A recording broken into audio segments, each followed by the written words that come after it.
Belajar itu bisa dimanapun, belajar itu bisa lewat apapun, dan belajar itu pasti sangat menyenangkan.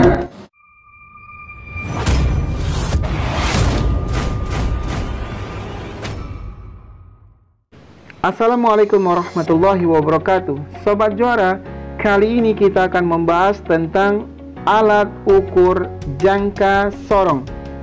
Jangka sorong merupakan alat ukur besaran panjang. Sebelumnya kita mengetahui ada 3 alat ukur untuk mengukur besaran panjang. Yang pertama mistar atau penggaris, yang kedua jangka sorong, yang ketiga mikrometerskop. Dan kali ini kita akan membahas tentang jangka sorong dan bagaimana cara menentukan hasil pengukuran menggunakan jangka sorong. Baik, sebelumnya jangka sorong ini selain bisa sobat gunakan untuk mengukur panjang sebuah benda, jangka sorong juga bisa sobat gunakan untuk mengukur diameter dalam atau diameter luar sebuah cincin. Dan juga sobat Juara bisa gunakan untuk mengukur kedalaman sebuah tabung. Nah, jangka sorong sendiri memiliki 2 bagian. Ada rahang tetap dan ada rahang geser. Rahang geser tentunya merupakan bagian rahang yang bisa digeser-geser, seperti yang diperlihatkan pada gambar. Nah, pada rahang tetap terdapat sebuah skala, yaitu skala utama. Ini skala utama. Jadi pada rahang tetap ada skala utama yang nilainya 0, 1, 2, 3, 4 sampai 15 cm. Pada rahang geser terdapat skala Nonius. Nah, ini skala Nonius. Jadi ini skala Nonius pada rahang geser terdiri dari angka 0, 2, 4, 6, 8, dan 0 lagi. Antara 0 dan 2 ada 1, antara 2 dan 4 ada 3, antara 4 dan 6 ada 5. Jadi seperti ini, antara 0 dan 2 ada di sini angka 3 nih. Baik, sobat Juara, selanjutnya kita akan menentukan bagaimana sih cara menentukan hasil pengukuran menggunakan jangka sorong ini. Pertama, sobat Juara bisa menggunakan rumus. Rumusnya adalah hasil baca jangka sorong sama dengan skala utama ditambah dalam kurung skala Nonius dikali NST. Nah, begini sobat rumusnya. Nah, ini rumusnya. Ini skala utama ditambah skala Nonius dikali NST. Nah, untuk skala utama, kalau kita lihat, kita ambil contoh. Kita potong sebuah benda, kemudian kita geser, kita rapatkan. Nah, pada kondisi seperti ini kita akan melakukan hasil bacaan menggunakan jangka sorong ini. Baik, tadi kita sudah buatkan rumus bahwa jangka sorong itu, rumus hasil pengukurannya adalah hasil baca sama dengan skala utama ditambah skala Nonius dikali NST. Nah, sekarang ada banyak nih skala utamanya. Yang diambil skala utama yang mana? Pada jangka sorong, skala utama yang dimaksud adalah, tolong diperhatikan baik-baik, skala utama yang diambil adalah skala utama tepat sebelum skala 0 Nonius. Diulangi, skala utama yang kita ambil adalah skala utama tepat sebelum angka 0 skala Nonius. Kita perhatikan, ini angka 0 skala Nonius. Ini angka 0 skala Nonius, angka 0-nya. Angka 0 SN. Angka 0 SN. Coba perhatikan skala utama yang berada di atasnya. Mana skala utama yang tepat sebelum angka 0 skala Nonius. Dan kalau kita perhatikan yang ini nih sobat. Ini. Gitu. Jadi seperti itu ya sobat cara menentukannya. Jadi skala utama yang kita ambil adalah skala utama sebelum angka 0 skala Nonius. Nah, selanjutnya kita sudah menentukan skala utamanya. Nah, bagaimana cara menentukannya? Ingat, karena di sini kelihatan angka 3 setelah skala utama yang sudah kita tentukan, maka berada di sebelum angka 3, maka caranya kita hitung mundur. Sebelum angka 3 berarti 2,9 dan ini 2,8. Jadi skala utama yang kita ambil di sini adalah 2,8 cm. Nah, oke.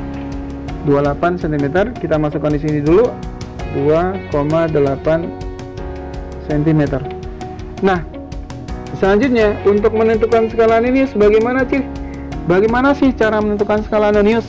Skala Ananius yang dimaksud adalah skala Ananius yang berhimpit dengan skala utama, atau katakanlah yang membentuk garis lurus. Nah, coba perhatikan di antara banyak skala Ananius ini, mana sih yang berhimpit atau yang membentuk garis lurus dengan skala utama?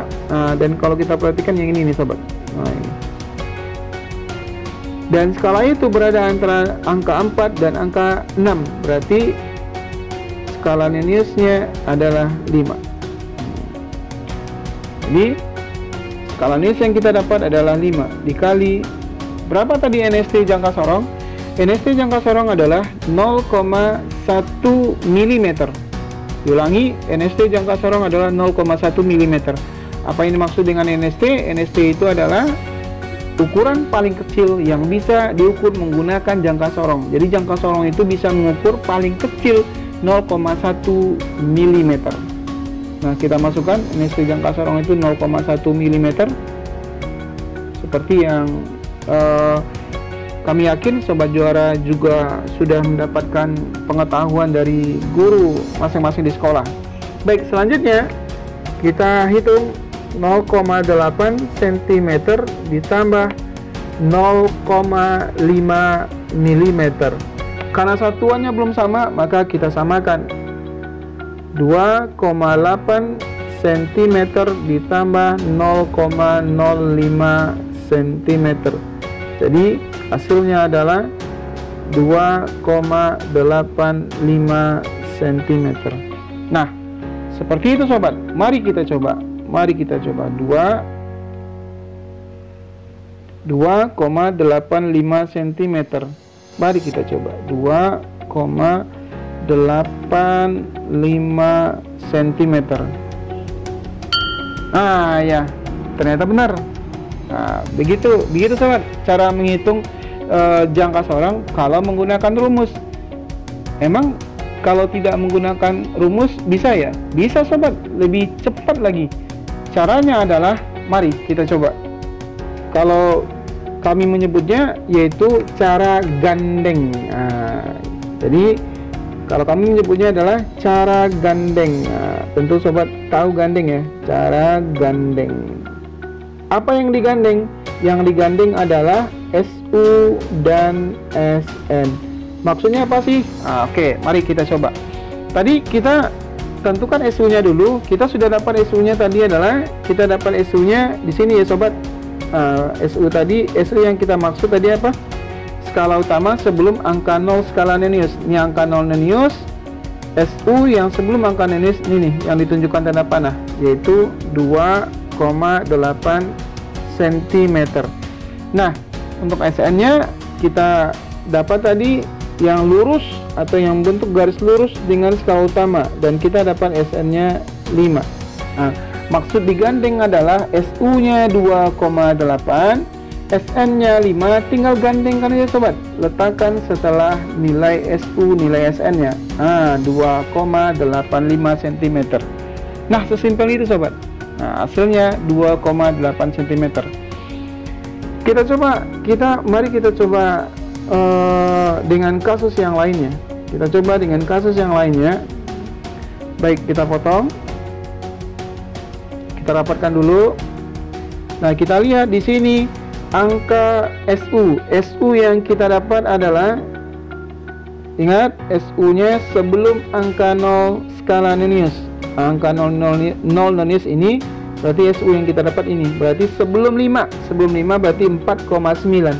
Jadi kita dapat SU-nya 4,9 cm. SN-nya yang berhimpit, mana sih sobat? Yang antara nilai skala nonis ini yang berhimpit dengan skala utama. Nah, kalau kita perhatikan yang ini nih sobat. Nah, jadi nilai nonis yang berhimpit ada angka 4, SN-nya angka 4. Oke. Nah, dengan cara gandeng tadi berarti kita akan dapatkan hasilnya. Dengan cara gandeng tadi kita akan dapatkan hasil SU 4,9, SN-nya 4. Tinggal digandengkan saja cm. Jadi hasilnya adalah 4. Kita coba, ingat ya sobat, 4,94. 4,94. Nah, ternyata benar. Bagaimana sobat? Gampang ya cara gandeng. Nah, inilah cara untuk menentukan hasil pengukuran jangka sorong. Ada dua caranya. Yang pertama dengan menggunakan rumus, yang kedua dengan menggunakan cara gandeng. Tapi ingat sobat, jangan sampai salah menentukan skala utama dan skala nonius. Ingat, skala utama adalah skala utama yang diambil itu adalah skala utama sebelum angka 0 skala nonius. Ingat, sebelum angka 0 skala nonius. Sementara skala nonius yang diambil adalah skala nonius yang berhimpit atau yang membentuk garis lurus dengan skala utama. Dan NST dari jangka sorong adalah 0,1 mm. Jangka sorong merupakan alat yang bisa mengukur sampai ukuran paling kecil 0,1 mm. Makanya jangka sorong itu memiliki NST 0,1 mm. Baik sobat, sampai di sini dulu hasil pembelajaran kita. Mudah-mudahan sobat mengerti dan sudah mulai mengerti dengan cara menggunakan jangka sorong dan membaca hasil pengukuran jangka menggunakan jangka sorong dengan sangat mudah dan tepat. Assalamualaikum warahmatullahi wabarakatuh. Salam pintar dan salam sehat. JJN, juara zaman now.